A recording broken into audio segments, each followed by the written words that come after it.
Okay.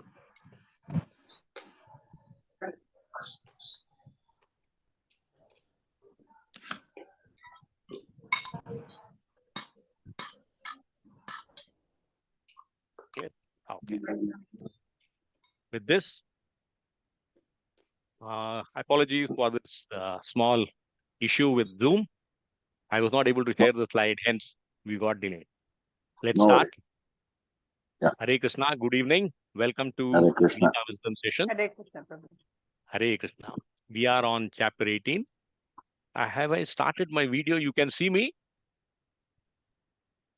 No, we can only see your screensaver. One second. And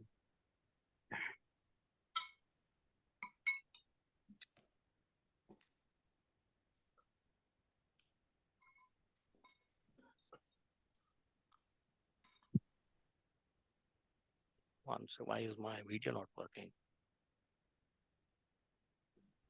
Start video. Now you should be able to see me.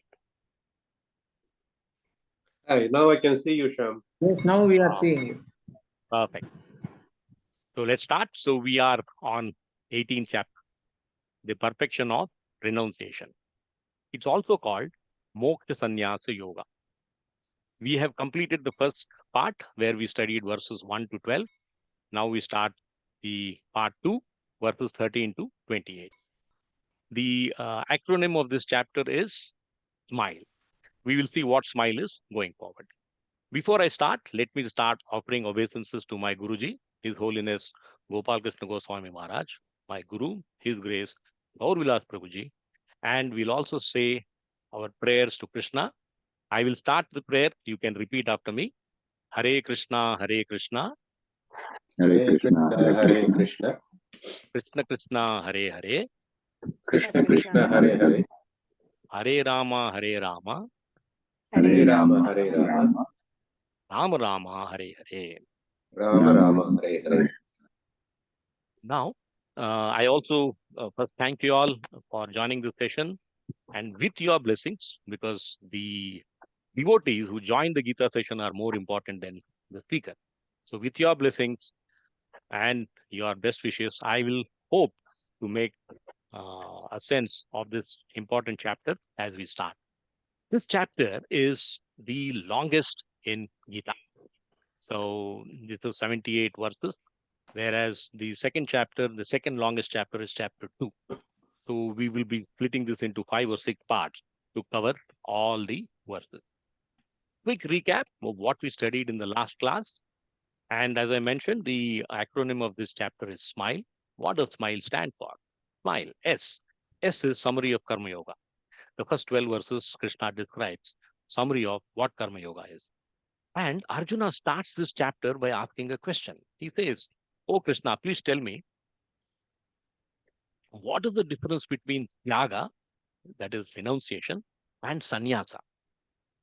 A very interesting question because it applies to all of us. Then Krishna presents different views. He says, I will quote from all the various philosophies to give you an overview. And then finally he says, this is my final opinion. Let's see what Krishna says. He says, sannyasa is to be understood as renunciation of action. And sannyasa is not easy for all to follow. It requires tremendous purification. Then what is Tyaga? Krishna says, please understand Tyaga as renunciation of fruits of action. So if you see, there is a lot of different similarities and differences between the two. He says you don't renounce action, but you only renounce the fruits of action. And Krishna also very empathetically says, you must continue to do acts of charity, austerity, and penance throughout your lifetime. Only then you will be able to lead a fruitful life. Why does Krishna say this? Because Krishna feels like Arjuna, most of us, all of us in fact, are not ready for sannyasa. It is very difficult for us to do anything. Very difficult for us to renounce action. He says, but if you can practice consciously the art and science of not getting attached to the results, you can lead your life successfully in this world. What is the importance of knowing Tyaga and sannyasa. Sannyasa is difficult for most of us. Tyaga is easy for us if we are able to practice and assimilate these thoughts in our life. Today we start the second part, modes of nature. And in this modes of nature, there is also a brief summary of prana, which is yoga ladder. So the first 13 to 17, 5 verses, we will cover yoga ladder, and then we go to modes of nature. What is there in the modes of nature? There are 6 topics that Krishna covers.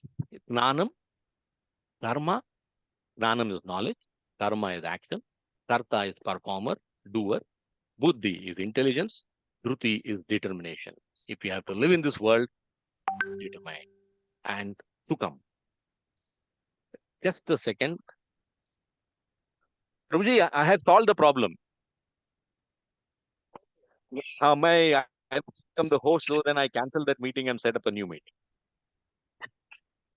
Hare Krishna, Hare Krishna. We are in the class. No problem, no problem at all. Sorry, Prabhuji. Hare Krishna. Hare Krishna. And then, what is that we are all looking for? Action. Why do we do perform action? Because we want to enjoy the fruits, and that is Sukam. So Krishna gives us a clear roadmap, and he says, understand each of these 6 parts to know how you can lead a complete life in this world. So this is the summary of what is M stand for. Let's go to the first verse. So we had completed Arjuna's doubt, Krishna's final opinion, and now the balanced part of it is who is responsible for action. And this is a wonderful part of Gita because this will clarify all the doubts that we have and all the thinking which we are used to. I am doing this, I want to do this, I want to win, I want to lose, I lost, etc., etc. After this, you will say that, well, I am only one small portion of any act that I wish to do. Let's see what Krishna has to say, starting from this verse. Very important verse. Panchaitani mahabhaho karanani nibodhame sanke krutante proktani siddhaye sarvakarmanam. 5 causes of an action according to Vedanta. How many of us knew this before? That action is comprising of 5 factors. What are those? We will go forward and learn them. Now, translation of this verse. Mahabhavu, he says, oh mighty armed Arjuna, according to Vedanta, there are 5 causes for accomplishment of all action. Now learn of these from me. Panchaitani. Panchaitani means 5. There are 5 factors. Mahabhahu, he is giving respect to Arjuna. You mighty armed archer, I am giving you this knowledge. Karanani nibodhame. Nibodha means learn from me. Karanani, what are the causes of action? Sankhya Krutante Proktani. Proktani means where is this defined? Where is this enumerated? He says it is enumerated in Sankhya Yoga, which is Vedanta. What is Vedanta? Vedanta is the final portion of Veda. Now, Veda is not just one small part. It has 3 parts to it. And very few of us can get complete visibility from all the 3 parts. So Krishna is saying, I will guide you to the right portion of Veda and you will find this enumerated, this Proktani. What is this? He says, there is Karma Kanda in Veda. If we open any Veda, first part will be related to Karma Kanda. What does Karma Kanda teach us? It teaches us rituals, sacrifices, ceremonial rites which we have to perform to obtain some good results in this world. So this is only the first portion of Veda. That is not the end. Krishna says go to end. Sankhya Krutante. Krutante means at the end of Karma Kanda, there is a philosophical Vedantic portion where these 5 factors are described. So now, if you want to know more, you can go into Vedanta. In this last portion, you will find this. What is the description there? It says, Siddhaye Sarva Karmanam. For the accomplishment of all actions, these 5 factors are required. Srila Prabhupada makes a very nice comment. He says, please understand Sankhya, Vedanta, as the stalk of knowledge. How do we understand stalk? Stalk is the stem of the flower on which the flower grows. So Acharya says, if you want to understand the essence of Vedas, go to Vedanta. That is the importance of Vedanta. And that is where these five factors are defined. Now he comes to actually defining the five factors. Let's see what they are. Adhisthanam tata karta karanam cha pratagvidam vividascha pratak chesta daivam chaivatra panchamam. Let us see what it means.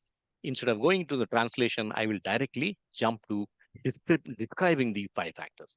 So what is the summary? Five causes of an action according to Vedanta. Until and unless we read this, it will be very difficult for us to understand. But Krishna makes it simple. He says the first factor we should be aware of, adhisthanam, place of action. For us, the place of action is our body. For any jiva, it is the body. So we need body to perform an action. Second, he says karanam. Karanam means instrument of action. If I have to eat, I have to use my mouth, I have to use my hand. So for any action, we have to use our five senses either individually or together. So this is the second part of action. Third, karta. I am the doer. So I want to do something is the third portion of an action. Vividascha pratak chesta. One has to practice. It is not enough if you are talented. So whatever you have to hone that every day, every minute. That is practice. Then comes Daivam Chaivatra Panchamam. So he says destiny, a higher power in control. Please be aware that no action can be completed without Daivam Chaivatra Panchamam. Now, there are four material causes. What are those? Body, instrument, senses, the doer, and practice. But there is one spiritual factor, and that is Daiva. And this is what we call luck, destiny, fate. Now, you may be wondering, can I get an example to understand these five factors clearly? We are all in IPL season in India. Cricket is the religion for us. Let's understand how these five factors work. Now, let's say you are the most talented batsman in this of the country, and you are about to enter the match. What are these five factors which will define what is going to happen in that action? As a batsman, you desire to score the best. Now, is it enough that you are talented? No. Let's go by the definition of these five factors. What is adhisthanam? In the game of cricket, it is the pitch. So the pitch should be good. It could be a green topped wicket. It could be a brownish patchy wicket. It could aid spin. It could aid pace, etc. etc. Tata karta. Who is the doer? The batsman himself. And what should be his condition? He should be in good health. His reflexes should be fine. He should be fully rested and fresh, looking forward to the match. So this is the doer. Karanam cha pratagvidam. What is the karanam? If you have to bat, your hands and legs should be in perfect order. Your reflexes should be fine. This is the third factor. Fourth, vividascha pratak chesta. You have to practice. You may be talented, but that's not the end of the world. To make talent into achievement, you have to practice day in and day out. Daivam chaivatra. Now, is it enough that you're talented? Are you very sure that you will score a century every match you enter the field into? Not at all. All the talented people know that there is something called destiny, which is above us. So peak performance is not just matter of practice, there is also a higher power in control.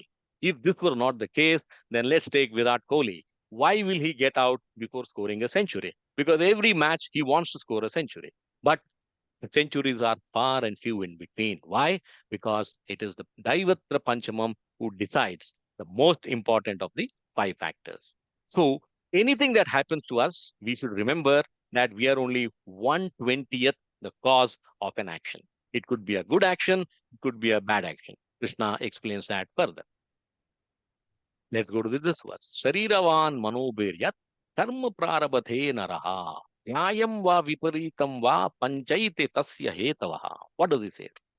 These five factors causes the right actions. Whatever right or wrong action. So we should be very, very clearly listening to this because Krishna is saying, do not get alarmed whether it's a right action or wrong action. The factors are constant. And this applies to any action which you perform, either by body, mind, or speech. These five factors are constant. So Krishna is re-emphasizing this fact. and also giving us the clarity that action may originate from any part of us, but these five factors are constants. Let's see. Shariravan. Sharira refers to body. So any physical activity like batting, bowling, fielding, all that comes from the body. Mano Viryat. Mano means mental. So all types of meditation, upasanas, they are all of mental activity. Now, karma prarabhate narha. Before you begin any action, now that is called karma. That is a very important learning for us here. What is the difference between karma for a human and karma for an animal? If you were to ask this question, it is very interesting. Why is human body so important? Is only humans incur karma. Only humans do good action, bad action. There is some classification. For an animal, there is no karma. For an animal, there is only chesta. It doesn't act and it does not have any repercussions of doing that act. Why? Because an animal does not have intelligence. The animal does not have the thinking capability. The animal does not uh, distinguish between, oh, if I kill this deer, it's a good act. Or if I don't kill this deer, it's a good act. No. It is hungry, it will kill. That's it. Instantaneous. There is no thinking involved. So this is the difference that we should have. And this is why Krishna emphasizes that we as humans who are gifted by Lord's blessings in terms of ability to think what is right, what is wrong, we should choose our actions carefully. So before you do any action, yat karma prarabdhe, nyayam, it could be right action, viparitam, it could be wrong action. Your action could give you good result or your action could give you bad result. Doesn't matter. Whatever is the action that you are performing, panchayite tasya hetavaha, these five factors are responsible. Let's go further. Tatraivam sati kartaram atmanam kevalam tu yaha pashyati akrita buddhitvan nasa pashyati durmatihi. Now, Krishna is coming to mentality, to worship mentality, and he's giving Arjuna clear message here. Therefore, one who thinks himself the only doer, not considering the five factors, is certainly not very intelligent and cannot see things as they are. Now, we should, after going to Gita, we should take a deep breath and decide where we want to be. Whether we want to be on the side of intelligent people or on the side of unintelligent people. And Arjuna, by repeatedly asking this question, Krishna is trying to give him a hint. Do not think you are the doer. Why does he say this? He says, Tatraivam sati kartanam. Any action that you want to accomplish, Arjuna, or any of us, kartaram is worker, performer, doer, all of us. Atmanam kevalam tu yaha. He says, if you are an unenlightened person, then you will say, I have done it by my power. Now, this is false ego. He says, you should remember, Atmanam kevalam tu. You are not just this body. You are something more than this body. You are Atmanam. And this self is actionless. It is only a silent witness. So, Prabhupada says very nicely in the commentary that if you are a foolish person, you will think that I am responsible for the action, ignoring the fact that there is Paramatma sitting within me. And any action can happen only with his blessings. Pashyati akrita buddhitvan. Now, pashyati. Now, this doer, performer, if he looks at himself as the doer of action, Krishna says, you are krita buddhitvan. You are not very intelligent. You are spiritually indifferent, illiterate, because you are equating body with the soul. Nasa pashyati durmatihi. If you perceive properly, if you do not perceive properly, if you perceive that you are the doer of action, then you are a durmatihi. You are not intelligent. You have not understood Vedanta. You have not taken shelter of a spiritual master. That is the reason why you are feeling that I am the doer. Now, you may be wondering, how can I apply this to a worldwide example? In my life, can I apply this? So Acharya says, you take any war between two people, two countries, two armies. On one side, you have the best commander, the best resources, well-trained army, and he makes all the right decisions. Can you be certain at the beginning of the war that I will win the war? No way. However well qualified and you may be deserving the victory, you cannot be sure. You cannot predict. You can only project. Maybe I will win because I am qualified to win. What is that factor of Daiva? Because ultimately, irrespective of however good you are, what defines your success is not just your ability, it is the sanction of the Lord sitting within. That he says, please bear in mind. And he has said this earlier too. It's not that Krishna is saying this only in the 18th chapter. He said this in 3rd chapter, 27th verse, where he said, spirit soul, bewildered by the influence of false ego, thinks himself the doer of activities that are in actuality carried out by three modes of material nature. So it is the nature which is responsible along with us for delivery of that action. So here it is very nicely described. We are not to be the doers. We always think we are the doers, but we are to do. Why is Krishna saying this? Because he has made us aware that as a doer, we are only small part of the cosmos. There is a large interconnected cosmos where our action, our ability, our talent comprise only one factor in a complex network of factors. Let's go to the next verse.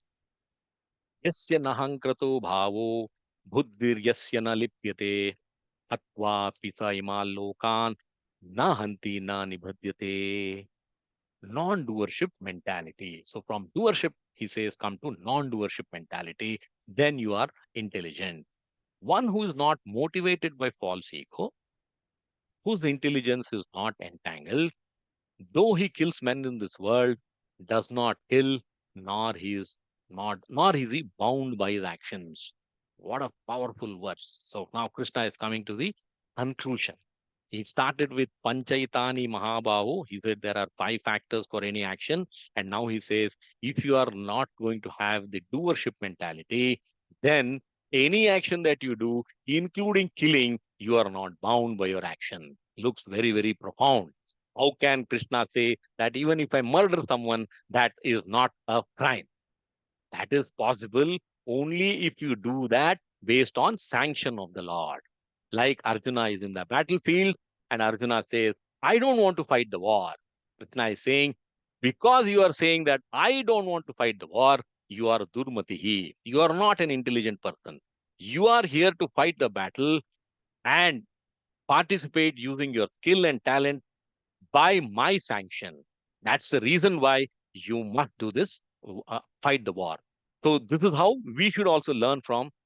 I am here to execute the Lord's mercy, Lord's wish, Lord's desire. That's all is our part, nothing else. Let's see this verse. Yes, yeah. He, who in this case could be Arjuna, it could be any of us. Na ahankrato. Do not have that ahankara. Now people will be wondering, what is this false ego? Why Krishna calls it false ego?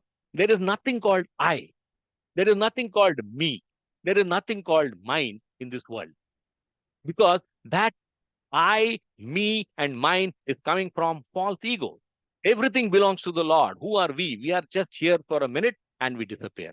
You should cultivate that surrender. Na ahankrato. Do not have that ahankara, that pride saying that I. That should be your bhava. That should become your second nature. For you, you are a very humble soul just here to execute the Lord's will. If you can have this, put there intelligence. So we have to develop this intelligence. Even Arjuna, who is so evolved as a devotee, has this element of false ego. Yasya na lipyate. Only then you will not become entangled. If Arjuna fights the war because Krishna wants to, then he is not entangled because he is only executing the will of the Lord. We are all here only to execute the will of the Lord. Tatvapi, even if he kills, Saimal Lokan, not attached to his actions. So what do you mean by not attached to the action? Do not say, I am going to kill, I am going to play the war, I am going to win this war. No, I am only going to execute the Lord's wish. If you can have this attitude, mentality, Krishna says, Nahanti, even if you murder, even if you kill, now Arjuna killed thousands of people on the battle of Kurukshetra. He says, you are not killed anyone. Na nibhadyate, he is not bound. You are not going to be bound. So, moment Krishna, Arjuna is asking Krishna, oh, Krishna, I don't want to fight my relatives. I want to go back and become a sannyasi. Krishna is saying that it is not that you love sannyasa. What is that you're loving is your false ego. You are thinking, I am fighting this battle and I am killing Bhishma, I am killing Drona, and I don't want to do that. He says, take out this false ego. You are not killing anyone until and unless I am asking you to kill. We should understand that. He has mentioned this earlier too in this chapter 5, 10th verse. One who performs his duty without attachment, surrendering the results unto the Lord, is unaffected by a sinful action, as the lotus leaf is untouched by water. So Krishna is only re-emphasizing this fact that if you do an act without attachment, then you don't get bound. There is a nice story here which brings this fact alive. This was during Krishna stay on this world. So the Gopikas, who are his dear devotees, once decided that we have to go to Durvas Muni, a very famous saint who lived on the other side of Yamuna River, and take his blessings. We want to cook a nice meal for him, feed him, make him feel happy, and then also seek his blessings. So they go and tell Krishna, oh Krishna, we want to go and come back. Krishna says, fine, please go. They come to River Yamuna and they find that the river Yamuna is in state. It is in flood. Forget about, there is no boatman who would say that I will row you to the other side of Yamuna. So they are disappointed. They come back and ask Krishna, oh Krishna, please tell us, what do we do? Then Krishna says, oh well, it is simple. Just go to the river and tell Yamuna that if Krishna is a brahmachari, celibate person who is not married, then give us way and see what happens. The gopis start laughing. They say that you are always with us. You are married. You have 16,108 wives and you are saying you are a brahmachari. Krishna says, well, the proof of the pudding lies in its eating. Go and ask Yamuna. She will tell you. So they go there and tell this to Yamuna. If Krishna is a brahmachari, please give us way. Lo and behold, Yamuna split and there is a path and the gopis walk across and reach Durvasa Muni's ashram. There, they know that is their service. They cook the prasad and offer it to Durvasa Muni. He is very happy and he says, please, no, I bless you that you will continue your devotion to Krishna. So this is okay. Then they say we have to go back. So Yamuna is in spate. What do we do? Durvasa Muni says, don't worry, just tell Yamuna, if Durvasa Muni has not eaten any food today, please allow us path to go to the other side. Again, gopis are surprised. They say, you have just now had a feast and you are saying that, if you are hungry, give me path. Durvasa Muni says, you don't worry, just go across and mention this. They come to the river, Yamuna splits, they have the path, they go to the other side and they go and ask Krishna, oh Krishna, please solve this mystery.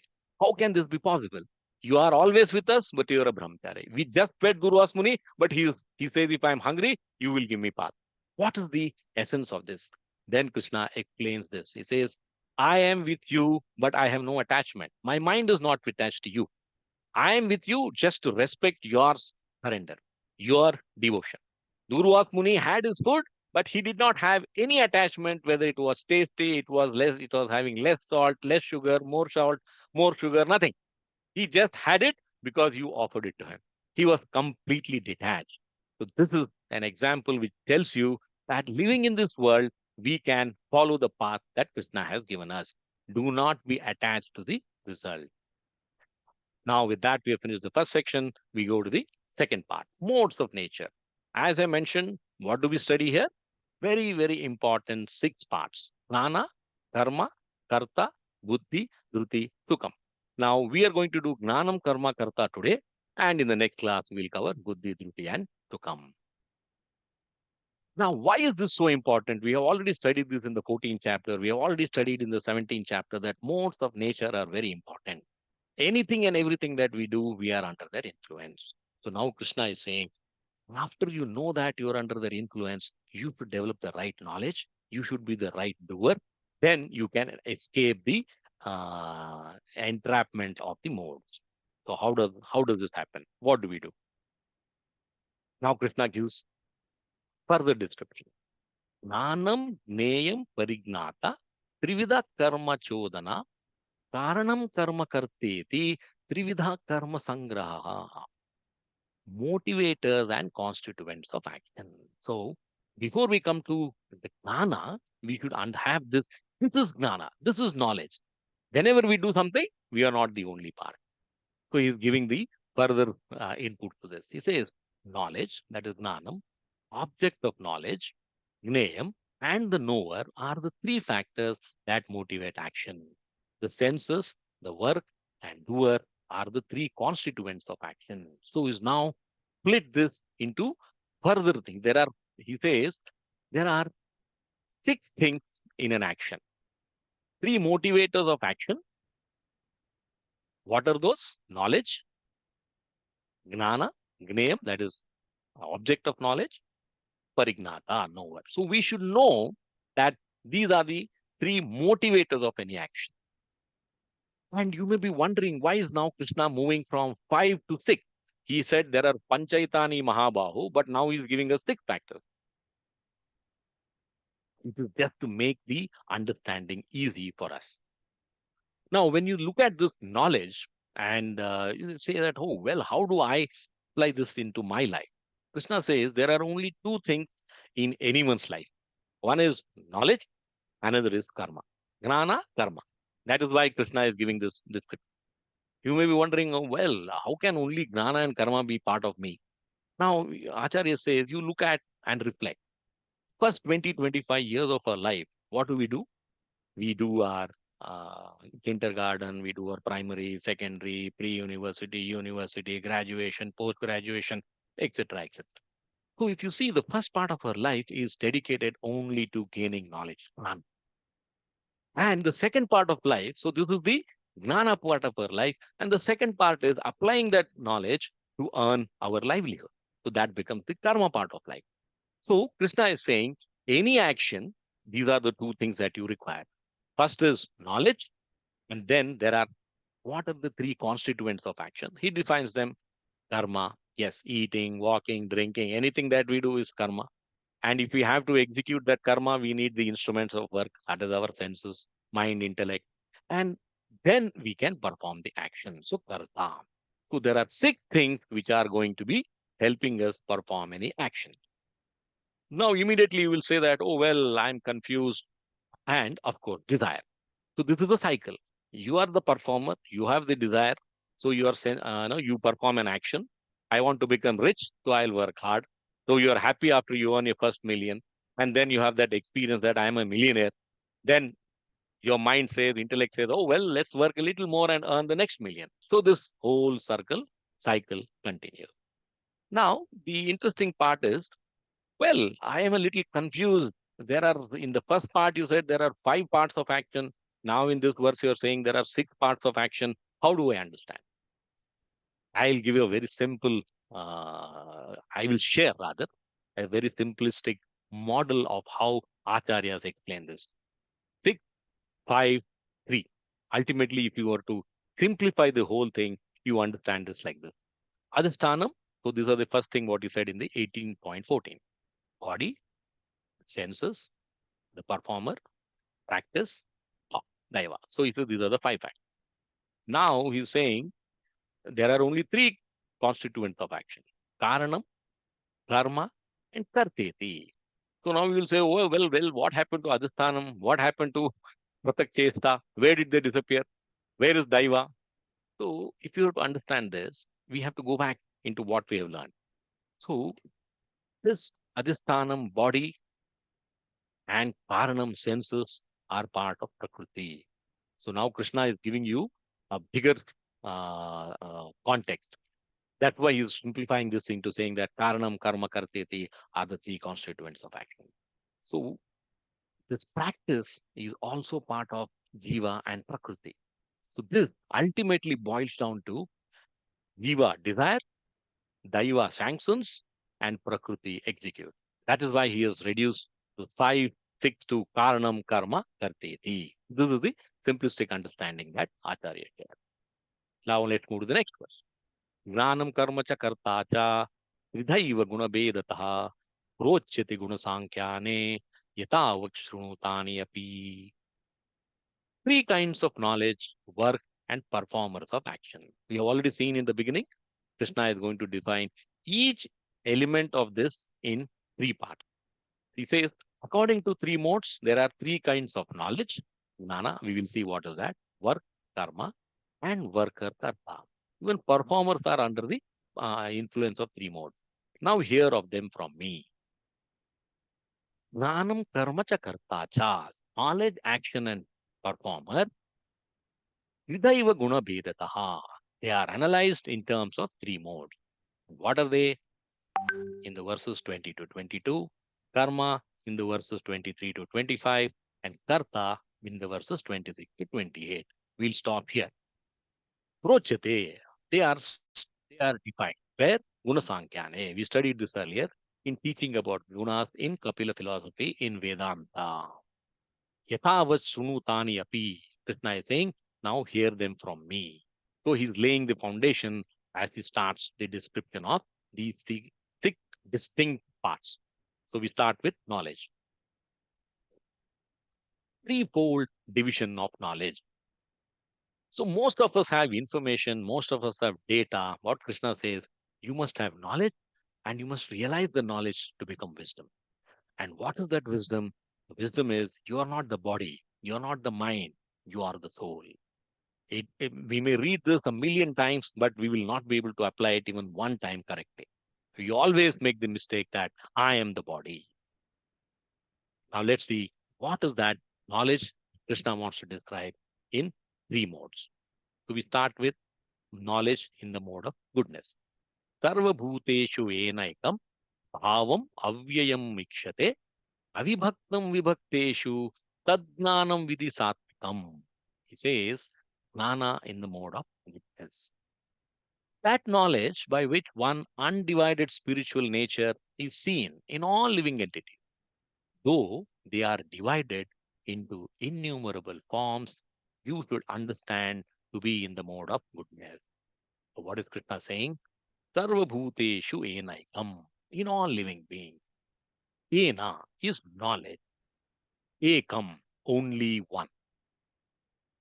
Bhavam is reality. Avyayam ikshate. Knowledge by which you will see the undivided spiritual nature. Avibhaktam. This spiritual nature is not separate. It pervades everything. Vibhakteshu. However, the contradiction is it appears divided. It is non-different. It is the ultimate reality, but we are not able to see that. If you are able to see this reality, that is the knowledge in the mode of goodness. Looks like slightly complex. Oh, well, how do I understand this? This example will make it easier to understand. What do we see around us? We see different kinds of people. There are people who are Brahmanas, there are people who are Kshatriyas, there are people who are Vaishyas, there are people who are Shudras. This is about living entity. If I were to give you an example of an invention, what do you see here? You see a bulb. What do you see in the bulb? You see this glass shell, you see this filament, but then what is knowledge? Knowledge is you have to recognize electricity in the bulb. Only then you will say that, oh, well, this is a bulb which is useful to me.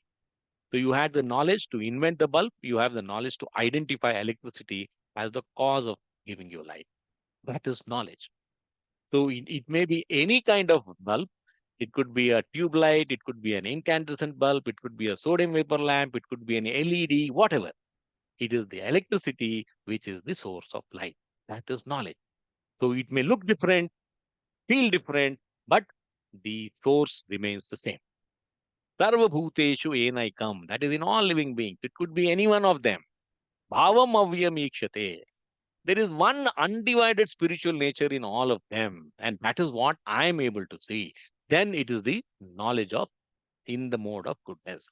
Avibhaktam vibhakteshu. And the beauty is all of them appear different, but the Atma in them pervades everything. But they appear divided. So different forms, but there is only one soul within. If you are able to have this knowledge, then you are in the mode of goodness. Now, with this example, the next verses will become more easier. Pratakvena tu yagnanam nana bhavan tagvidan veti sarveshu bhuteshu tadgnanam vidhi rajasam. Now he's describing the gnana in passion. That knowledge by which one sees that in every different body, there is a different type of living entity. You should understand to be in the mode of passion. What is Krishna saying here? Pratakvena tu yagnanam. Pratakvena, there is all diversity. We saw that in the example. No two people are alike, no two living beings look same. Nana bhavan pratak vidan. Not only they look different, they are all of different bhavas, they are all of different natures. Can you find two people who think the same, who behave the same? No way. Veti sarveshu bhuteshu. One who sees all living beings in this way, tad gnanam vidhi rajasam. That is the knowledge in the mode of passion. Now, you will be wondering, oh, how do I understand this? Again, let's go back to the same example. You have Brahmana, you have a Kshatriya, you have Vaishya, you have a Shudra. Different kinds of people. Pratakvena tu yagnanam. Yes, we all see they are diverse people. None of them look the same. Nana bhavan pratak vidhan. They are all different bhavas, different natures. That also is understood. But if you are thinking that there is a soul which is in this man is different from the soul in this man, then and the soul dies when the body dies, then your knowledge is in the mode of passion. Now, this is not something which is far-fetched. The Christian thinkers had the same philosophy. Aristotle used to explain that there are different souls and different bodies. He called it an animal soul, human soul, plant soul. So there is a challenge in getting to have the right understanding, right knowledge. If your basics are not right, then the foundation is not right, then whatever you build on that, the superstructure is weak. So Krishna is saying, do not have this knowledge because this is the knowledge in passion. Because you are saying the soul will die when the body dies. This is not the right knowledge. And if you were to believe in this knowledge, that is in the mode of passion. Going further, this is the knowledge in ignorance. Yattu Krishna was ekasmin, karya saktam ahetukam, tatvartavat alpam cha, tat tamasam udharatam. Jnana in ignorance. And that knowledge by which one is attached to one kind of work as the all in all, without knowledge of the truth, and which is very meager, is said to be in the mode of darkness. Now, as conditioned people, we are born into a mode of ignorance. I say this because if you see any textbook you open, we talk about materialism as progressive. If you were to go to a temple, you wear a tika, you wear a dhoti, kurta, you are considered old fashioned. And they say, well, you need to wear the Western clothes, you need to be free. So materialism is considered as progressive. So that is Krishna is saying, without knowledge of truth, it's very meager, what knowledge you have, what basis you have to say materialism is all in all. You are just living in the world of ignorance. Spiritualism is considered to be old fashioned, pre-scientific. Anything that we say, they say, oh, it's all mythology. Arey yaar, mujhe dikhao. Can you show me that this is how it works? So they want to see proof of everything. Then what is happening is you are thinking that materialism is the only reality in the world. And anyone who doesn't believe in this, they say that this person is a religiously dogmatic. He always gives us old things which cannot be understood, which cannot be proven. Then what happens is you are saying materialism is the only reality when the truth is there is a huge world apart from materiality in this world, in this universe. So that is knowledge in ignorance. You don't want to accept, you don't want to acknowledge that there is something more than what I can understand. Yet to Krishnavad ekasmin.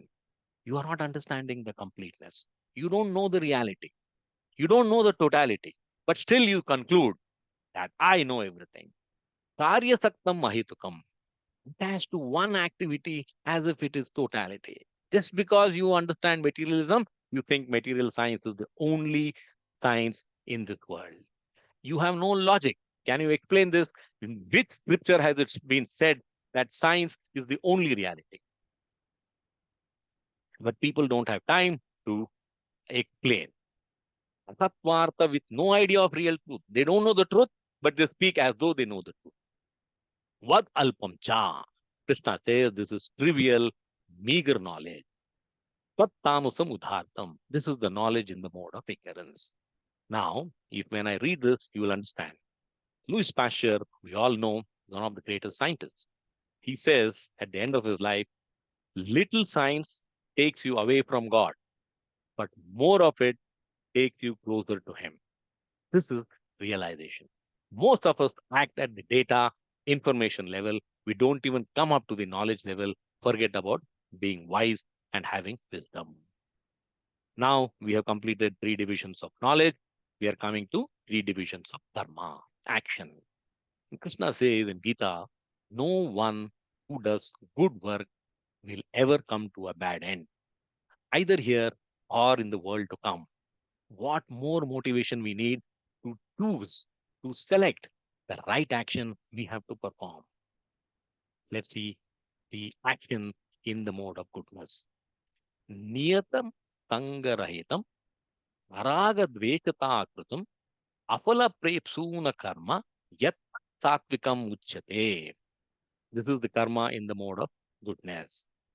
That action which is regulated and which is performed without attachment, without love or hatred, without desire for fruitive results, it's said to be in the mode of goodness. Now, these verses are quite easy to understand. Niyatam, Krishna is saying regulated duty.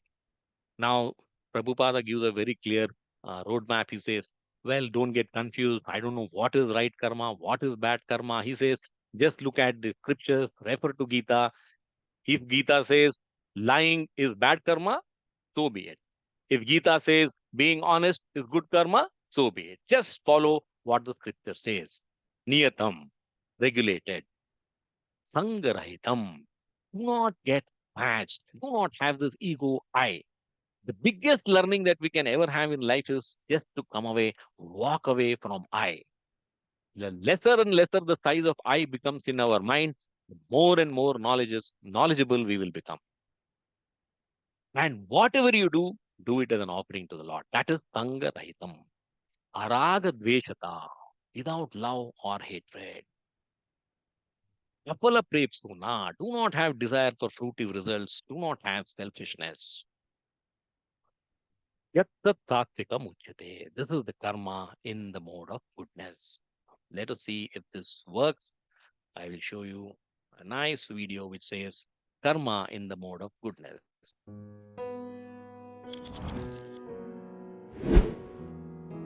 One day, a poor boy who was selling goods from door to door to pay his way through school found he had only one thin dime left, and he was hungry. He decided he would ask for a meal at the next house. However, he lost his nerve when a lovely woman opened the door. Instead of a meal, he asked for a drink of water. She thought he looked hungry, so brought him a large glass of milk. He drank it slowly and then asked, "How much do I owe you?" "You don't owe me anything," she replied. "Mother has taught us never to accept pay for a kindness." He said, then I thank you from my heart. As Jack Kelly left that house, he not only felt stronger physically, but his faith in God and man was strong also. He had been ready to give up and quit. Years later, that young woman became critically ill. The local doctors were baffled. They finally sent her to the big city, where they called in specialists to study her rare disease. Dr. Jack Kelly was called in for the consultation.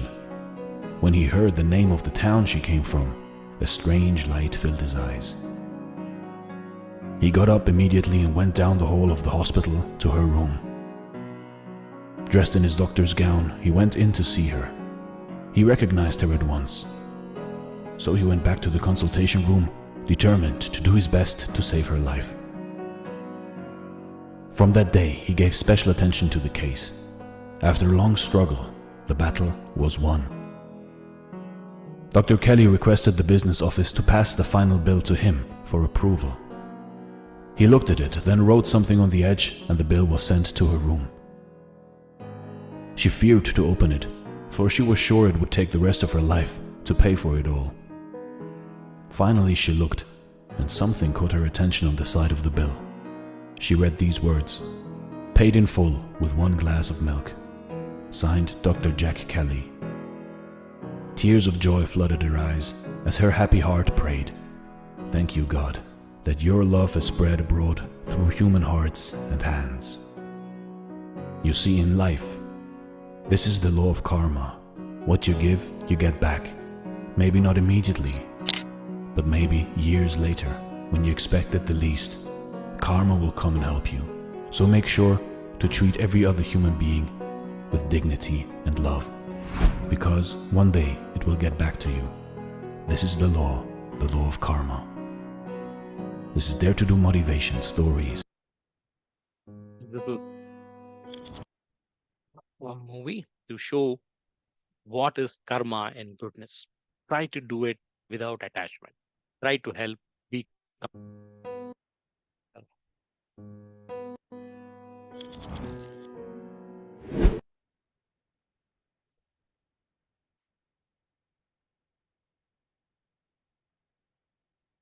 Give me a second.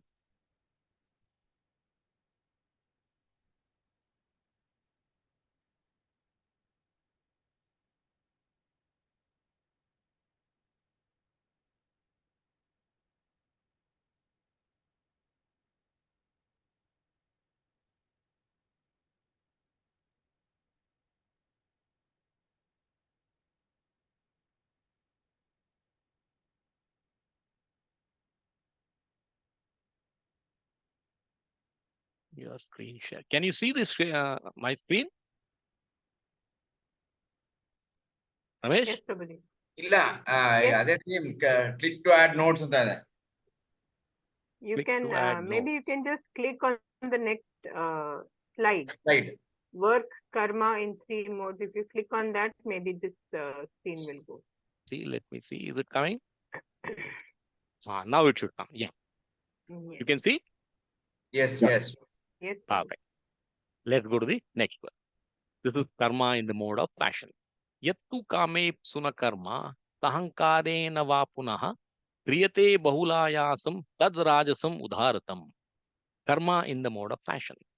But action performed with great effort by one seeking to gratify his desires and enacted from a sense of false ego is called action in the mode of passion.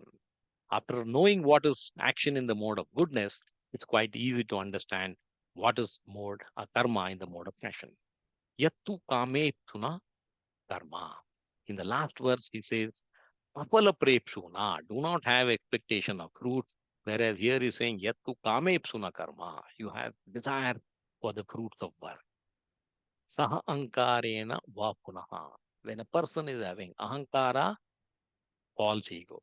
In 18.17, Krishna said, Yasya na ahankrato bhavo buddhir yasya na lipyate. So the opposite of what is in the mode of goodness. Priyate bahulhayasam. Very, very common for all of us. We work in passion, we put in great effort, stress and strain. Whole lifetime is only focused on one goal. How can I make my retirement nest bigger and bigger in size? Because the belief is, if I have a huge saving at the time I retire, everything will be taken care of. We don't mind, we don't think, we don't pause to think, what about my health? What about my peace of mind? All those things are secondary. What is important? How much money I can make, how big I can become. Tad rajasam udhartam. That is action in the word mode of action. And this is not just limited to today. The demons in the scriptures also have similar thinking. This story, as I show in the figure here, this refers to the Samudra Manthan, where demons and devatas decided that, we'll turn the ocean and, share whatever is the pot of nectar that comes out, we will share it. Even in that, there was a fight. They went to Vishnu and said, I want to hold the Vasuki's head because I am a demon. I don't want to hold the tail. And Vishnu was really looking at this and said, okay, fine. If you want to hold the head, so be it. So the demon started churning by holding the head of Vasuki. And they felt determined, elated. Wow, we have won. The devatas are only holding the tail of the Vasuki. What happened? As they started churning, Vasuki was getting tired. It was a massive task and it started emitting poisonous vapors. And the demons had the hell of their lifetimes trying to hold on and complete their work. So Krishna says, Priyate bahulayasam. Do not work mechanically. There is no difference actually because it was decided that whatever comes out will be shared equally. So why fight to hold the head or the tail? So this is what happens. If you are only trying to look at the end result, forget the means, then this is what you're going to suffer. Here, I don't have to say anything. This is karma in the mode of action. What do you imagine by looking at this picture? Anubandham chayam himsam. This is chayam and himsam. Anapekshya cha paurusham. Mohad arabhate karma. Yukta tamasam uchyate. Karma in the mode of ignorance. That action performed in illusion, in disregard of scriptural injunctions, and without concern for future bondage or for violence or distress caused to others is said to be in the mode of ignorance. Anubandham. I don't care what happens by what I do. That is Anubandham. Chayam, himsam. Bondage, destruction, violence. Now, there is a subtle difference between Chayam and himsam. Chayam is destruction of things, destruction of a building, destruction of a vehicle. Himsam is I cause distress to people. That is, so whatever it is, if I am violent, I will end up either destroying a thing or creating distress to others. Anapeksha, reckless, foolhardy. I just care a damn of what happens to others. Paursham, my action is determined by my materialistic goal. Jihad, I want to kill others because I want to rule the world. Moha, this is born out of ignorance, delusion. Arabhyate, perform the karma. When you have this mindset, when you have this mentality, you are in the mode of ignorance. And this is not new to us. We have seen Duryodhana, we have seen Kamsa, all the demons, Ravana, they were epitomizing this mode of ignorance. Yat tat tamasam uchyate, karma in the mode of ignorance. So all this jihad, all this, stone pelting, violent acts, bombing, terrorism, they are all in the um, karma executed in the mode of ignorance. Quick look at what we have studied so far. We have studied knowledge in the mode of goodness, passion, ignorance, action in the mode of goodness, passion, and ignorance. Now we move to the last part, threefold division of performer of action. Each one of us. So Krishna says, we are kept from our goal not by obstacles, but by a clear path to a lesser goal. We don't know which path to choose. That is why we should understand this carefully. Karta in the mode of goodness.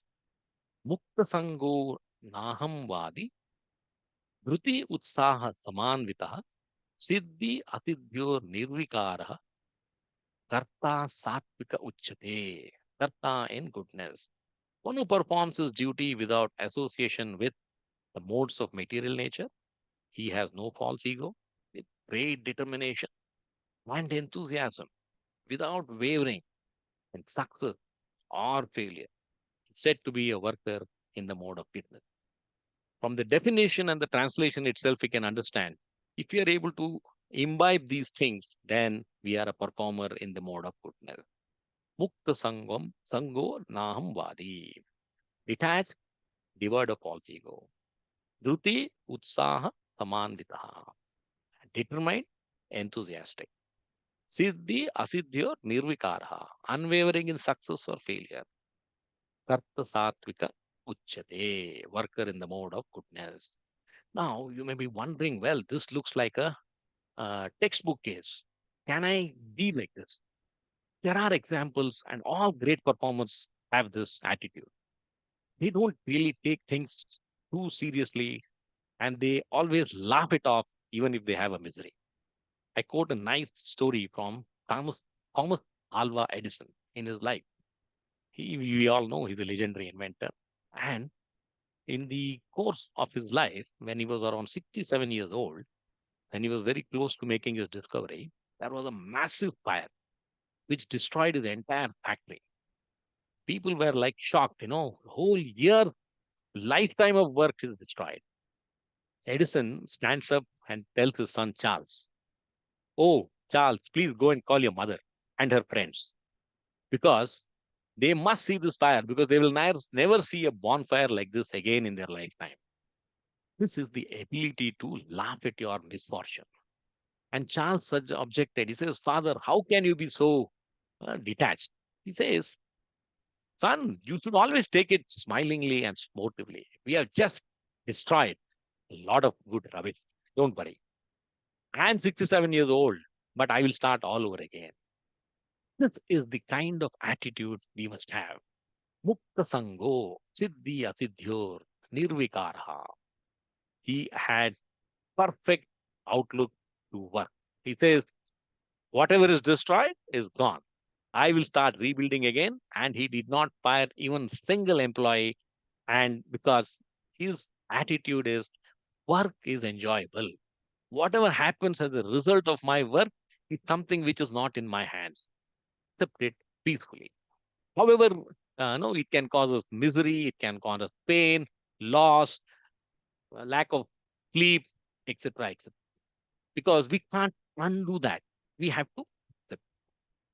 Next, in the performer in the mode of passion. Ragi karma pala pretu, lubdo himsatmako suchihi, asuchihi, harsha sokanvita karta, rajasa parikirtitaha. Karta in the mode of passion. The worker who is attached to work and fruits of his work. He desires to enjoy those fruits. He is greedy, envious, impure. He is moved by joy and sorrow. It's said to be in the mode of passion. If you can understand mode of goodness, very easy to understand mode of passion. Ragi karma. He is attached to work. Phalaprepsu, attached to results. He is lubdo, greedy. Himsatmako. He is envious, filled of violence. Asuchihi, impure thought. Harsha, subject to joy. Shokanvita karta, subject to sorrow. We must realize that any action can give us joy or misery. So if you are only focused on, I know the whole outlook, why we get miserable is we want to be happy always. We want all our actions to bring us the best results. That is not possible. Even the law of nature, law of averages do not support this hope. So it is hope in despair. You continue to have this outlook, Krishna says, Rajasa Parikirtita. He is a worker in the mode of goodness, in the mode of passion. Now, this is not very difficult to understand. If you see it all around us, if you see each one of us, we have this to a large extent. No, we are only interested in results. Now you go to a bodybuilding competition, you see that bodybuilder, rippling muscles, six-pack ab. What is that? You say, wow, I appreciate it. But how many of us really do pause to think how much of work he should have put in to have that rippling muscles? So this is the nature of our situation today. We don't want to work hard. We want a shortcut. and we want quick results. Now, the Acharyas even give us another example. They say, just by doing a noble activity, you don't become noble. You can still be in the mode of passion. Let's understand this. Now, we take teaching. Teaching is a noble activity. Now, what is your intentions while teaching? Are you teaching for name and fame? You should ask yourself that question. So some teachers are like, no, I would always like to prove my students wrong. Foolish. So instead of convincing, they start confusing. So if you are teaching, and it is a noble activity, no doubt, but you're not making efforts, your intention is not to educate. Your intention is just to go through that activity. You are either indifferent or you want to impress others. Very few of us want to educate others. That has now become old fashioned. If you are thinking like this while doing a noble activity, then you are a performer in the mode of ignorance, passion. Coming to the last verse. Ayukta prakruta stabdaha sato naishkrito lasaha vishadi dirga sutri cha karta tamasa uchyate. Karta in the mode of ignorance. The worker who is always engaged in work against the injunctions of scripture, materialist, obstinate, cheating, and expert in insulting others, lazy, always morose, procrastinating, said to be in the a worker in the mode of ignorance. I'm sure all of us can understand this verse very well. Ayuktaha acts according to, not according to scriptures. Now, why is Krishna mentioning this? Because if you were to read any religious text, follow any religion, first objective of religion is convert Prakruta Purusha into a Samskruta Purusha. That gives us Samskriti, that gives us culture. That's the reason why we must follow the scriptures. Choice is yours. Whichever scripture, whichever faith you belong to, follow that. What is Prakruta? Prakruta is materialistic. Sabda, obstinate. Kato, deceitful. Naishprito, delight in hurting others. Lasaha, lazy. Vishadi, morose. World is bad. Always talking about a gloomy tomorrow. Dirga sutricha, postponing things, procrastinating. Karta tamasa uchate, that is worker in the mode of ignorance. Now there is a subtle difference between determination and obstinacy. Sabda. Why Krishna is saying don't be obstinate, be determined. Now determination is positive. Obstinate is negative. Now, for example, you take Dhruv Maharaj. Dhruv Maharaj was a small kid. He was disappointed in life. Narada Muni advised him, go to the forest, perform austerities. Vishnu will be pleased and he will give you what you ask. Dhruva, as a child, was determined to achieve this. Now, this is determination, kriti. Whereas you take, who is the example we talk about? Duryodhana. Duryodhana was an obstinate person. He was a stabdha. Whatever reason you give him. Even Krishna went to him and said, give small 5 little villages and there will be no war. But Duryodhana was a stabdha, personified. He says, nothing doing. I will not give you an inch of land. I want to fight. And because of that obstinacy, not only he was destroyed, millions of people had to lay down their lives. So this is what happens. If we are in the mode of goodness, be determined. Don't be obstinate. And if you are an obstinate person, then you are operating in the mode of ignorance. This, we come to the end. We now look at a summary. If this video works, let us see. One second.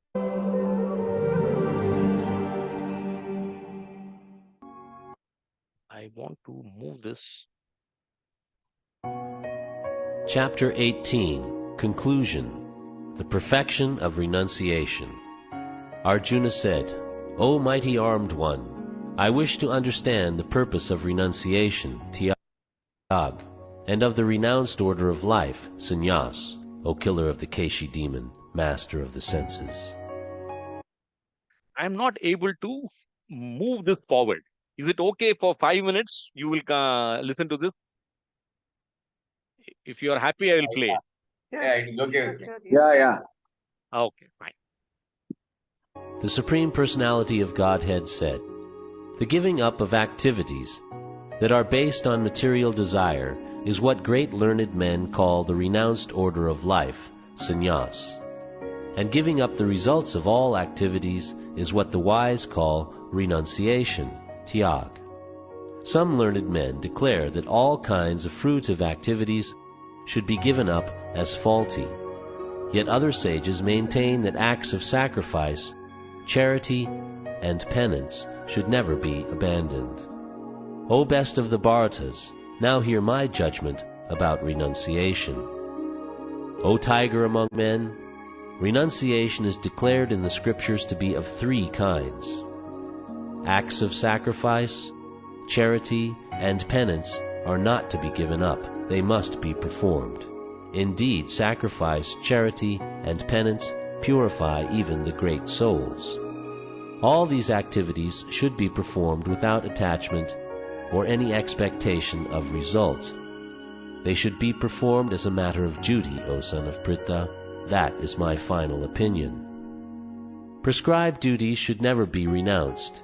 If one gives up his prescribed duties because of illusion, such renunciation is said to be in the mode of ignorance.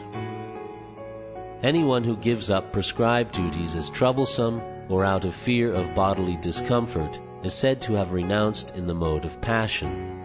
Such action never leads to the elevation of renunciation. O Arjuna, when one performs his prescribed duty only because it ought to be done, and renounces all material association and all attachment to the fruit, his renunciation is said to be in the mode of goodness.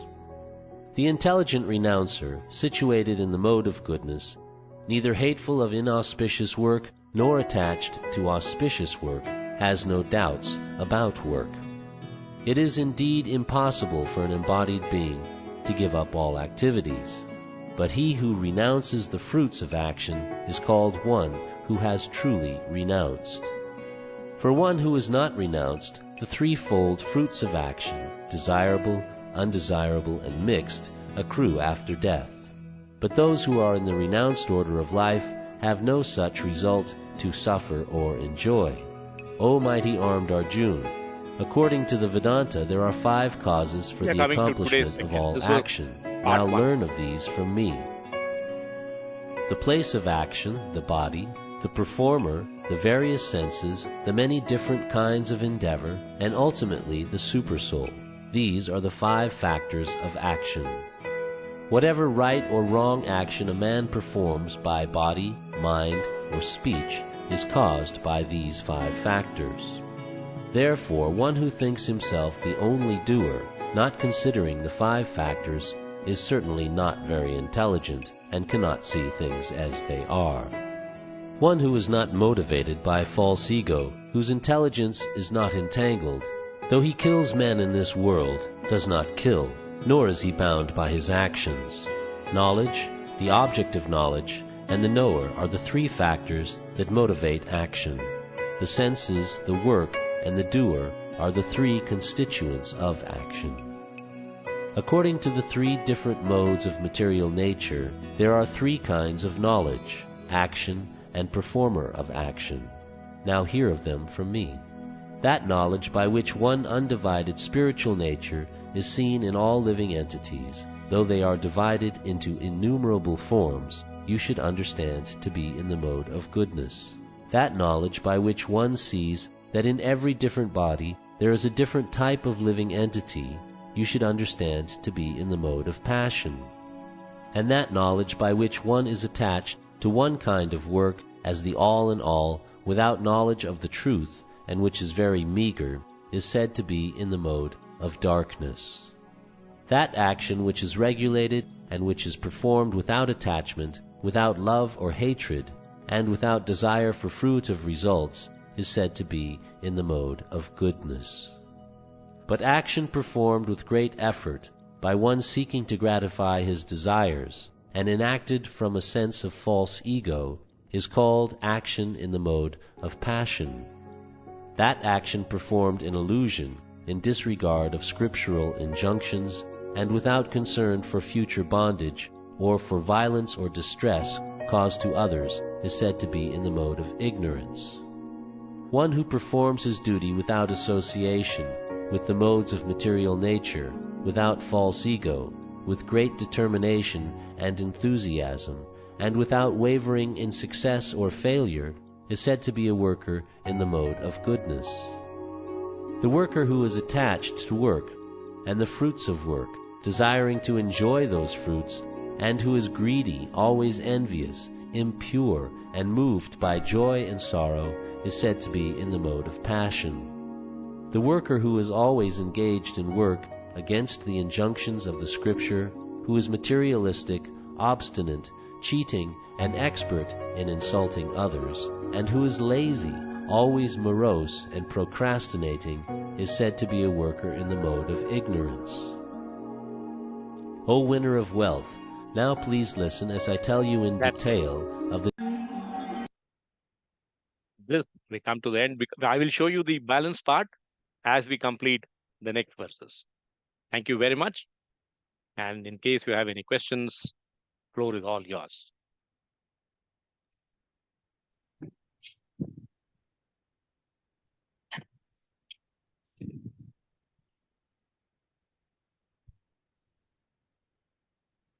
Just an observation, Prabhuji. In the video that you showed, I was able to follow each verse as you have explained. Sorry, say that again. I didn't. In the video that you just played, I was able to follow each verse as you have explained them. Exactly. So, Thank no, you. this is a very nice video which summarizes all the verses one by one and very easy to understand. That's why I played it after the verses so that it is a refresher.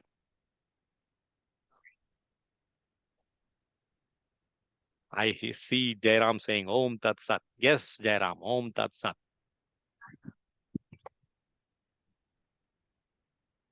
Are there any other questions? No question, but just observation, saying that, you keep doing whatever is good without, rather expecting whether whatever you thought, and for the purpose you did, whether the guy is going to, actually do that. For example, say you give some money to somebody, and later on think that whether he will use it for a good purpose or otherwise. So then finally you come to a conclusion whether he uses or, for the good purpose or otherwise, you have done a good job, and that is it. Leave it for him to decide what he has to do out of that money. Now, this is a little deep philosophy. You should be careful. That's why in the Gita says, you must perform act of charity. That is good. But do that where you are fully, at least fairly sure that it is not going to be misused. Perfect. So you should be very careful. Now, for example, I have a friend who wants to create a club. And he says that I will use the club facilities to train people in different games. So far, so good. But then he also says, as a method of revenue generation, I will also offer them facilities like, subsidized liquor, non-vegetarian food, etc., etc. Now, yes, it is in the mode of goodness in the starting part, but the next doesn't suit our scriptures. So you should be careful. Then Krishna says, whenever you have a doubt, he says, do an act of charity for Madhava Seva. That is helping any temple, any religious institution. Then you don't have to worry about where and how the funds are used. Because even if someone were to misuse your funds, that karma doesn't come to you. It goes to the person who misused it. But when you do Madhava Seva, that is a person you are helping, then if that person misuses our charity, a part of it also comes back to us. So you should be very careful. Okay. Very, very careful. And that's why in Kali Yuga, Krishna says, keep it simple. you cannot decipher whether, this man is going to use it for a good cause or bad cause, or it starts with a good cause, then maybe slowly dilutes into a bad cause. Do not go into Madhav Seva, go into Madhav Seva and not Manav Seva. Okay. I hope I have Okay. not confused you, Mahendra. It is No, just a not really. guideline, Understood. Yeah, yeah. but a very good question. Thank you. Very nice, Sasham, despite early difficulties. Sorry, uncle, your voice is breaking. Yeah, I think somebody was talking. No, it was nice. Despite the initial technical difficulties overcome. Yes. That was, it gave me a few anxious moments. But then, in the mode of goodness, you should take good with the bad. So I said, let me start with a deep breath. Suddenly, I found, I was not able to share the screen. I don't know what went wrong. These things happen all the time. On Zoom platform, I know it all the time. Yes, and I called up my Gaur Vilas Prabhuji with whom I share. He says, I have not done anything. Why are you having this problem? But anyway, we have sorted that out. But it gave us anxious moments. And I thank all of you for your patience. And, because of your patience, I was able to create another invite, share it with you all, and go through with the session. Thank you very much. Thank you. Thank you Hare very Krishna. much. Hare Krishna. Please Hare enjoy Thank you, your Prabhuji. Hare balance Krishna. of the weekend. Thank you very much.